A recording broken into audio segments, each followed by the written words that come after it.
with a big rack is a sight to behold, and the Rocky Mountain elk has the largest antlers of any species in the elk family.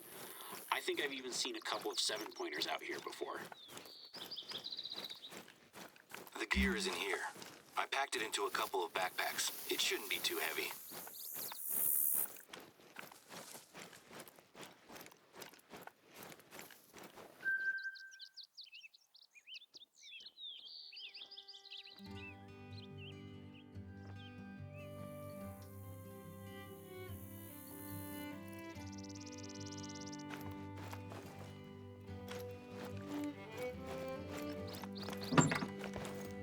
Got everything? There's a good rock face nearby that Sammy can use to teach her beginners. And if I recall correctly, you also have some mountain climbing experience. I get it. Those mountain goats aren't easy to catch. There's some good anchoring points at the top of the rock face. If you can get those ropes nice and secure, it'll save Sammy some time and help the class.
Truth be told, I've wanted to start an extreme sports group here for a long time, but the old chairman of the board pushed back against anything that wasn't hunting.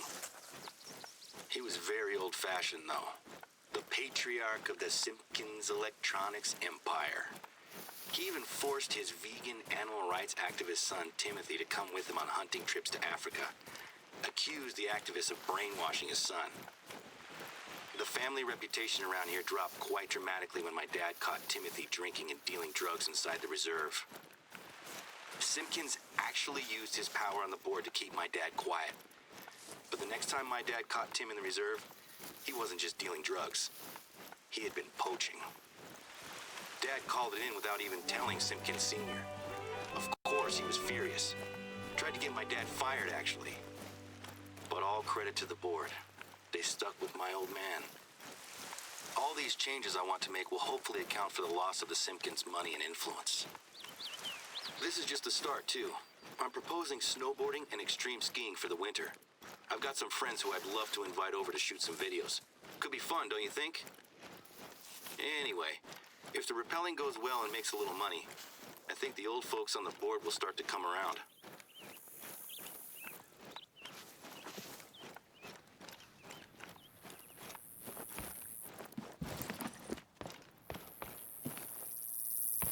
That looks great.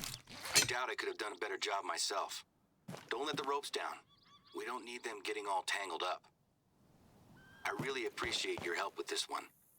It's been an uphill battle to get to this point, and I'm disappointed that I can't be there to run the classes myself. If I'm being honest, I have a lot invested in the classes going well.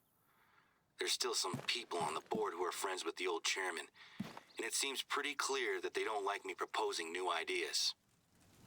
Anyway, I'll let Sammy know that we're good to go. I trust her to take care of it.